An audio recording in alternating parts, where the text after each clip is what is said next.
স্বাগত জানাচ্ছি মানবজমিন লাইভে। সঙ্গে রয়েছে আমি মারুফ হাসান। এই মুহূর্তে জাতীয় শহীদ মিনার থেকে সরাসরি যুক্ত রয়েছি। এখানে শিক্ষার্থীদের পূর্ব ঘোষিত যে গণমিছিল কর্মসূচি, সেই গণমিছিল নিয়ে রাজধানীর বিভিন্ন প্রান্ত থেকে শিক্ষার্থীরা এই জাতীয় শহীদ মিনারে এসে জড়ো হয়েছেন এবং এখান থেকে তারা বিভিন্ন ধরনের ব্যানার, ফেস্টুন পরিদর্শন করছেন, পাশাপাশি স্লোগান দিচ্ছেন। এই মুহূর্তে কিন্তু বৃষ্টি চলছে, তবে শিক্ষার্থীরা বৃষ্টি উপেক্ষা করেই তাদের এই কার্যক্রম চালিয়ে যাচ্ছেন।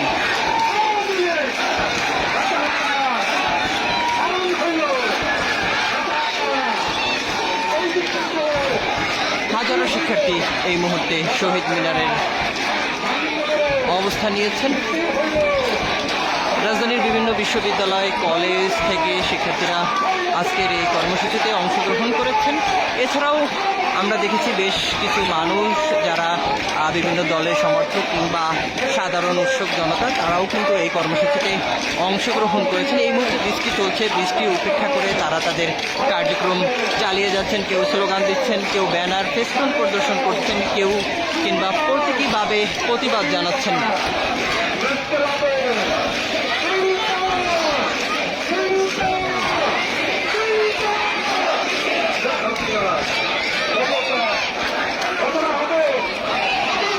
শহীদ মিনারের এই এরিয়াটি জুড়ে প্রতিটি সড়কে একেবারে যদি আপনাদের দেখাই, সম্পূর্ণ শহীদ মিনার এরিয়াটি জুড়ে শিক্ষার্থীদের অবস্থান রয়েছে।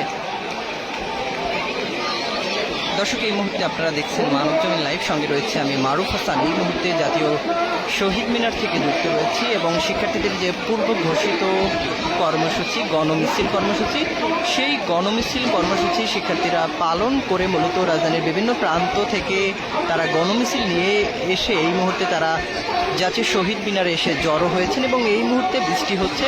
বৃষ্টি উপেক্ষা করেই শিক্ষার্থীরা এখানে একটি সমাবেশের মতো করছেন এবং হাজারো শিক্ষার্থী, পাশাপাশি অনেক অভিভাবক রয়েছেন এবং বিভিন্ন মানুষ তারা এই সমাবেশ কর্মসূচিতে অংশগ্রহণ করেছেন এবং তারা তাদের এই যে কার্যক্রম সমাবেশের সেটি চালিয়ে যাচ্ছেন।